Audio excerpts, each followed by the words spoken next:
pues ahí nadie se salvaría, porque Pablo dice que todos pecamos y estamos destituidos de la gloria de Dios. Por eso, 1 de Juan 4:10 dice, en esto consiste el amor. No en que nosotros hayamos amado a Dios, sino en que Él nos amó a nosotros y envió a su Hijo en propiciación por nuestros pecados. Hay dos pensamientos en este texto. Primero, que no fuimos nosotros que amamos a Dios, fue Él que nos amó. Nosotros nos escapamos de Él, huimos de Él, escogimos nuestro propio camino. La iniciativa del amor, de la salvación, fue de Dios. El segundo pensamiento es que por ese amor Dios envió a su Hijo en propiciación por nuestros pecados. Esta palabra propiciación es digna de ser destacada. Significa expiación, sustitución, sacrificio en lugar del otro. Algo que Dios hace y que el ser humano no puede hacer. Comentaremos más de esta palabra en la segunda parte de este estudio. Lo que necesitamos tener en cuenta por el momento es que el ser humano no se salva porque hace algo. Se salva porque Dios hace algo en favor del hombre. Tal vez aquí resida la diferencia entre el cristianismo y las otras religiones. Mientras la mayoría de las religiones enseña que el ser humano deba hacer algo para alcanzar a Dios y salvarse, el cristianismo enseña que Dios hizo todo para alcanzar al ser humano y salvarlo.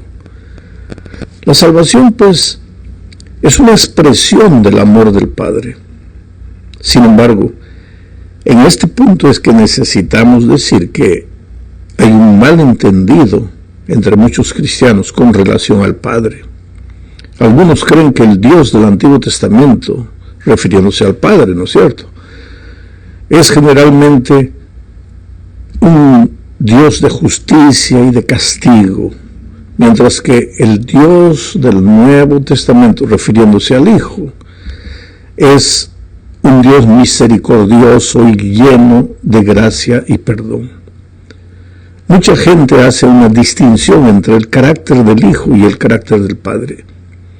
Ahora, esta distinción no existe. El Padre es el mismo Dios, y es el mismo Hijo, y es el mismo Espíritu Santo. Es el mismo Dios en el Antiguo Testamento y en el Nuevo Testamento. Y el Hijo también, junto con el Espíritu. Las tres personas son el mismo Dios. Es un misterio que la mente humana tiene que a veces dificultades para entender, pero es una verdad bíblica. Ahora, una de las razones por la que Cristo vino a este mundo fue justamente para revelar la verdad acerca del carácter del Padre. A lo largo de los siglos se había generalizado la idea equivocada de que el Dios del Antiguo Testamento pues es castigador, es justiciero. Y esa idea no estaba solo entre los paganos, sino también entre la nación escogida de Dios, que era el pueblo de Israel. Era necesario entonces que Cristo viniera a este mundo y que dijera, quien me ha visto a mí, ha visto al Padre. ¿Sabes? Porque Dios no cambia.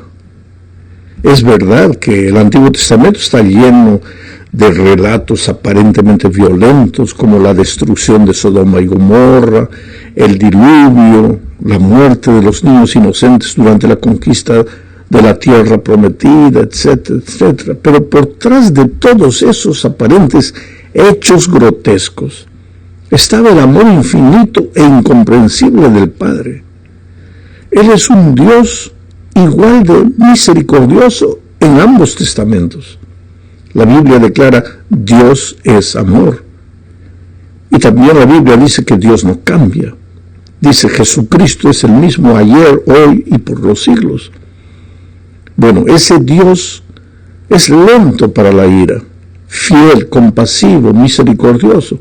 Entonces, ¿por qué tanta sangre se derramó en el Antiguo Testamento? Pues ese es un asunto que infelizmente en este comentario yo no lo puedo explicar, porque eso llevaría media hora para explicar. Pero la verdad es que Dios es amoroso, misericordioso, paciente, en el Antiguo Testamento y en el Nuevo Testamento. Ahora, en el segundo punto, hablemos del amor del Hijo. Para esto leamos Romanos 5, versículos 6, 7 y 8. Dice: porque Cristo, cuando aún éramos débiles, éramos pecadores, a su tiempo murió por los impíos. Ciertamente apenas morirá alguno por un justo. Con todo, pudiera ser que alguno osara morir por el bueno. Mas Dios muestra su amor para con nosotros en que, siendo aún pecadores, Cristo murió por nosotros. Sabes, mi amigo, jamás entenderemos el amor de Cristo, que se ofreció voluntariamente para salvarnos. Él no fue obligado a hacerlo. Él dio su vida en sacrificio por amor. El pecado había creado un abismo de separación entre Dios y el ser humano, y Jesús se ofreció como el puente a través del cual hoy nosotros podemos reconciliarnos con el Padre. La mejor descripción de lo que hizo Jesús por nosotros, yo la encuentro retratada en Filipenses capítulo 2, versículos 6 al 8. Allí, hablando de Jesús, se dice que, siendo en forma de Dios, no estimó el ser igual a Dios como cosa a que aferrarse, sino que se despojó a sí mismo, tomando forma de siervo, hecho semejante a los hombres, y estando en la condición de hombre, se humilló a sí mismo, haciéndose obediente hasta la muerte y muerte de cruz. La muerte de cruz era la peor de las muertes. Estaba reservada para los peores delincuentes. Y Cristo, siendo el propio Dios, dejó eso, abandonó todo eso, vino a la tierra y murió la muerte que el miserable pecador merecía morir. Esa muerte de Cristo en la cruz fue un acto de propiciación. La palabra es propiciación. O también puede ser expiación o sustitución. En la primera parte dije que iba a comentar más de esto aquí, en esta segunda parte. Esta palabra proviene de un concepto antiguo de muchas religiones. Muchas religiones paganas en aquel tiempo creían en la necesidad de apaciguar a Dios. En esas antiguas religiones paganas, así como en muchas religiones hoy en día, se enseña la idea de que el hombre aplaca la ira de Dios, ofreciendo ofrendas o haciendo sacrificios. Sin embargo, la Biblia enseña que Dios mismo, Él mismo se ha entregado a sí mismo en la persona de su Hijo. ¿Para qué? Para que pagara el precio del pecado. Su ira, si tú quieres llamarle, su repulsión por el pecado, no aceptaba la actitud rebelde del hombre. ¿Sabes por qué? Tengo que decir que Dios no tiene nada contra el pecador. Al contrario, Dios ama al pecador. Lo que no puede soportar es el pecado. ¿Y por qué? Porque el pecado le hace mal al ser humano, que es lo que Dios más ama. El pecado te destruye, te consume, te enloquece, te anula, te aniquila. La ira de Dios es contra el pecado, no es contra el ser humano. Pero infelizmente el ser humano escogió la muerte, pecó, y al pecar ahora va a morir, no porque Dios quiere matarlo al hombre pecador, sino porque quiere Dios destruir el pecado, pero el pecador se ha agarrado del pecado de tal manera que el pecado pues lo va a matar. El pecado tiene que acabar. La ira de Dios es contra el pecado. El hombre pecador tenía que morir, Pablo dice, porque la paga del pecado es la muerte. Pero ahora viene el propio Dios, envía a su Hijo y muere por el hombre. Ahí está el amor de Dios. Mientras las religiones paganas enseñan que es el hombre que tiene que ofrecer sacrificio, inclusive a sí mismo, a sus hijos, Dios enseña que sí, el hombre merece morir, pero es Dios que se ofrece para morir en su lugar, en propiciación, en sustitución, en expiación por el ser humano. En el Nuevo Testamento el acto de la propiciación siempre se refiere a la obra de Dios y no a los sacrificios o a las ofrendas dadas por el hombre. La razón es simple: el hombre es totalmente incapaz de satisfacer la justicia de Dios. No hay ningún servicio, sacrificio o regalo que el hombre pueda ofrecer para apaciguar la ira de Dios o para satisfacer su perfecta justicia. La única satisfacción o propiciación que pueda ser aceptable a Dios y que pueda reconciliar al hombre con Él tendría que ser hecha por Dios mismo. Por esa razón Dios, Hijo, Jesucristo, vino al mundo en forma de hombre para hacer un sacrificio perfecto por el pecado e hizo propiciación o expiación por los pecados del pueblo. Hebreos 2:17 dice esto: por lo cual debía ser en todo, está hablando de Jesús, por lo cual debía ser en todo semejante a sus hermanos, para venir a ser misericordioso y fiel sumo sacerdote en lo que a Dios se refiere, para expiar los pecados del pueblo. Expiar, ocupar el lugar del pueblo, ocupar el lugar de sus hermanos, porque el hombre no podía morir. Dios amaba al hombre, quería que el hombre no muriera, entonces alguien tenía que morir, porque la paga del pecado es la muerte. Cristo se ofreció para morir. Vamos ahora a la tercera parte. Hablemos ahora del amor del Espíritu Santo. Padre, Hijo y Espíritu son un mismo Dios. No son tres dioses, es un solo Dios, y ese único Dios nos ama. Nos ama en la persona del Padre, nos ama en la persona del Hijo y nos ama en la persona del Espíritu Santo. Pero el Espíritu Santo ha sido incomprendido, casi tanto como el Padre. Algunos teólogos creen que el Espíritu es el amor entre el Padre y el Hijo.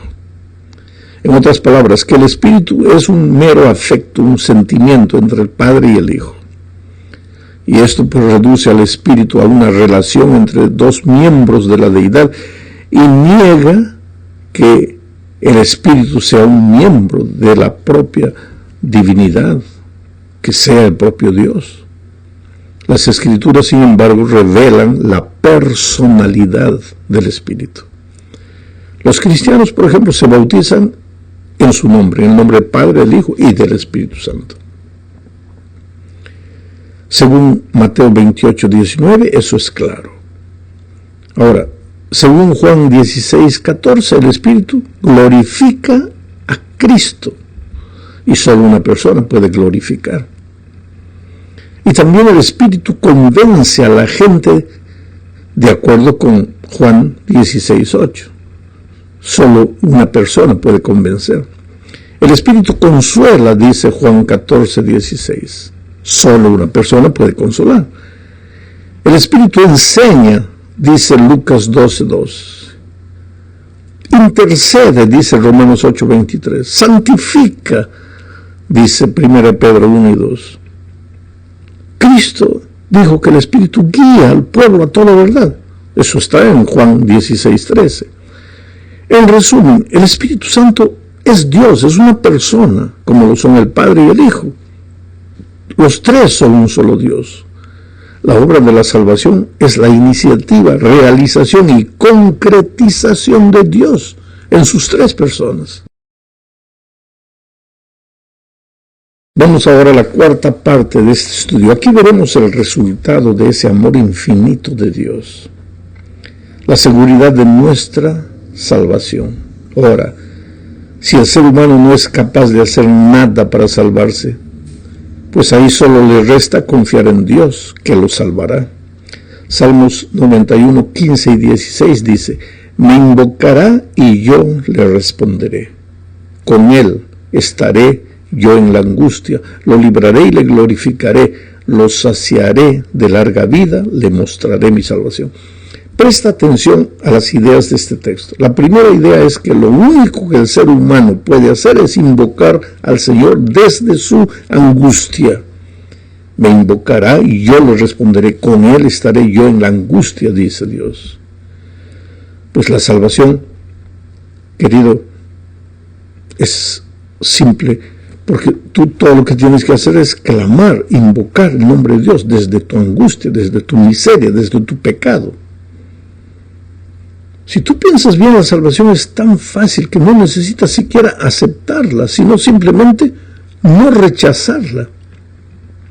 Mira, la sierva de Dios dice en El Camino a Cristo, página 27, lo siguiente: el pecador puede resistir a este amor. ¿A qué amor? Al amor de Dios. Puede rehusar ser atraído a Cristo, porque Cristo te está atrayendo, es la atracción de la cruz. Pero si no se resiste, el pecador, será atraído a Jesús. El conocimiento del plan de la salvación le guiará al pie de la cruz, arrepentido de sus pecados, los cuales causaron los sufrimientos del amado Hijo de Dios. ¿Te das cuenta lo que la sierva de Dios está diciendo? Que tú para perderte en realidad tienes que querer perderte, porque de otro modo el amor de Cristo te va a atraer. Al entender lo que Jesús hizo por ti en la cruz del Calvario, no tendrás otro camino sino venir a los pies de Jesús. La segunda idea del texto de Salmos que leímos es que la salvación le pertenece a Dios. Lo libraré, dice el Salmo, y le glorificaré, lo saciaré de larga vida, le mostraré mi salvación. De modo que no necesitas vivir angustiado pensando que para recibir la salvación necesitas aprobar un examen súper difícil. Si alguien desea que te salves, no eres tú, sino Jesús. Y Él ya hizo todo lo que era necesario hacer para salvarte. Pagó tu deuda en la cruz. Pecaste y el pecado merece la muerte, pues Cristo ya murió por ti. Sin embargo, no creas que la salvación es fácil. Para ti sí lo es, pero no lo fue para Jesús. Por eso necesitas llevar a cabo a serio el pecado. Y es por eso que la sierva de Dios dice en El Camino a Cristo, página 31, pero nadie se engaña a sí mismo pensando que Dios, en su grande amor y misericordia, salvará aún a los que rechazan su gracia. La excesiva corrupción del pecado puede medirse tan solo a la luz de la cruz. Cuando los hombres insisten en que Dios es demasiado bueno para desechar al pecador, miren al Calvario. Si Cristo cargó con la culpa del desobediente y sufrió en lugar del pecador, fue porque no había otra manera en que el hombre pudiera salvarse. Porque sin ese sacrificio era imposible que la familia humana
escapase del poder contaminador del pecado y fuese restituida a la comunión con seres santos.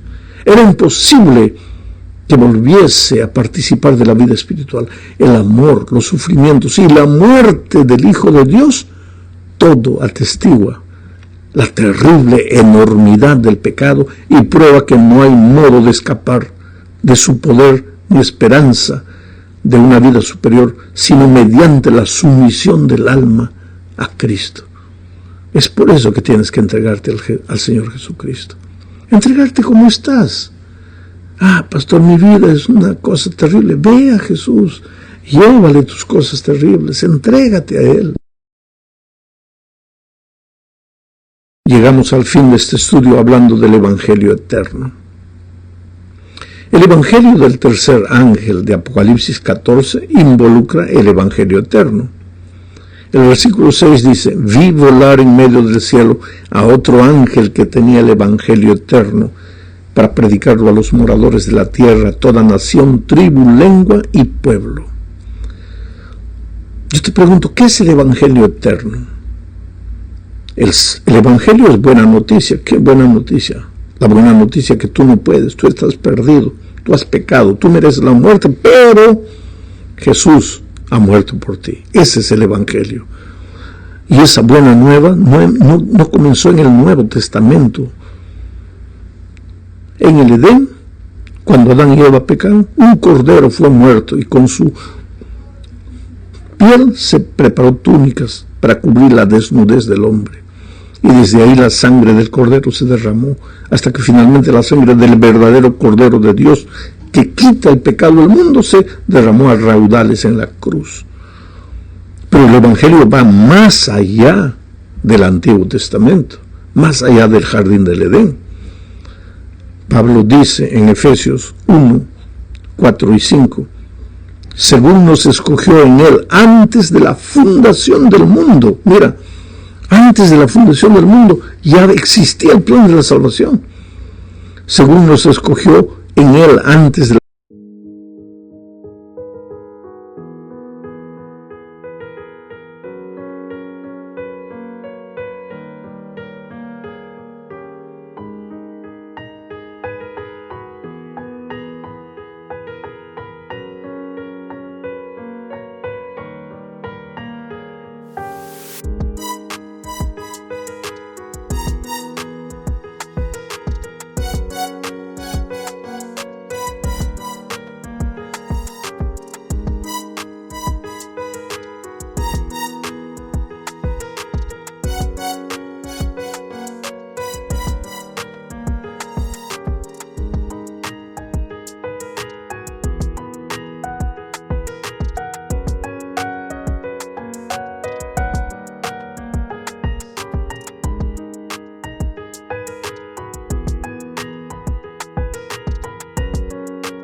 la fundación del mundo, para que fuésemos santos y sin mancha delante de Él, en amor, habiéndonos predestinado para ser adoptados hijos suyos por medio de Jesucristo, según el puro afecto de su voluntad.